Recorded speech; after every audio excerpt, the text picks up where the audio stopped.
I'd like to show you how to do long division with decimals involved.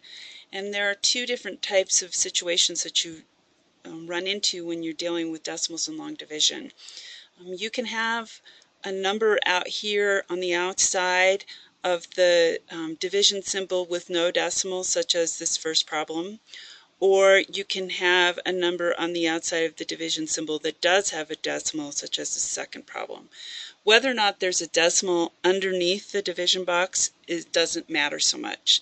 But when you have decimals outside of the division box, you have to pay attention. Now, one of the problems with doing division with decimals is that you can't use the everyday long division method where you draw the line down the side. It just doesn't work very well. And so I'm going to show you the traditional algorithm of long division when working with decimals. Now in this first situation we don't have a decimal out here, or in fact it's actually right here, but that's where we want it to be. So the only thing that we need to do in this problem is take our decimal straight up into our answer. And then we're just going to do long division. Okay, so I say 17, does it go into 3? I'm going to go one digit at a time. No, there are no 17s in 3. So 0 above the 3. 0 times 17 is 0. Subtract and get 3. Bring down the next number, and now I have 30. How many 17s are in 30? There is one 17 in 30, so the 1 goes directly over that digit that I had just brought down. 1 times 17 is 17. Subtract. 10 minus 7 is 3.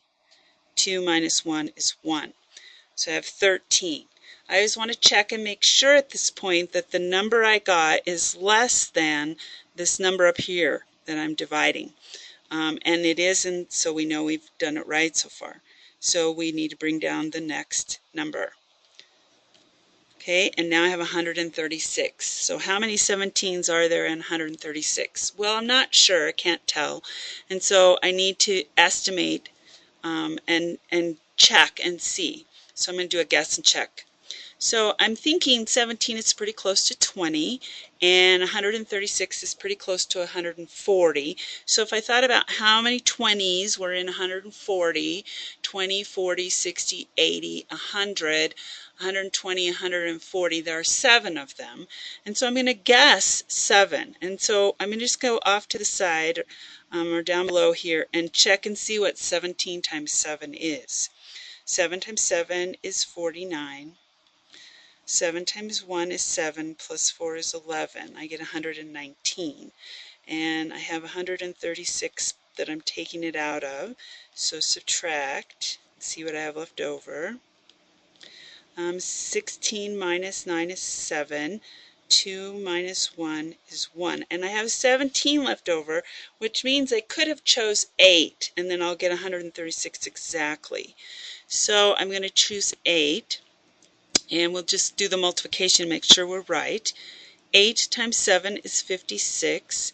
Put down the 6, carry the 5. 8 times 1 is 8, plus 5 is 13. And I did get 136 exactly. Now I'm going to subtract. And I know that I'm done because I have no more numbers to bring down, and I have a 0 down here.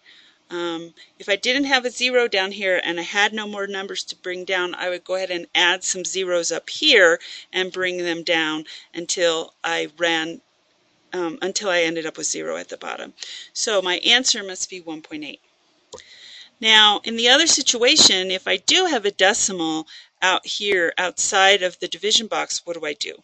Well, I don't want that, and so I need to move it. And I need to move it over to the end. And in order to do that, I have to move it 2 places. So I'm going to do the same thing with the inside number. And then I'm going to go ahead again and move it up into my answer. Now I can ignore the decimals and just go ahead and divide. All right, will 21 go into 2? No, so put a 0 right over the 2. 0 times 21 is 0. Subtract and get 2. Bring down the next digit, and I have 25. How many 21s are in 25? There are 1. 1 times 21 is 21. subtract and get 4. Bring down the next digit. And how many 21s in 42? Well, there are 2 of them. And 2 times 21 is 42. Subtract and get 0. I know I'm done again because I have 0 down here and I have nothing left to bring down. So my answer in this situation is 12. So there is division with decimals.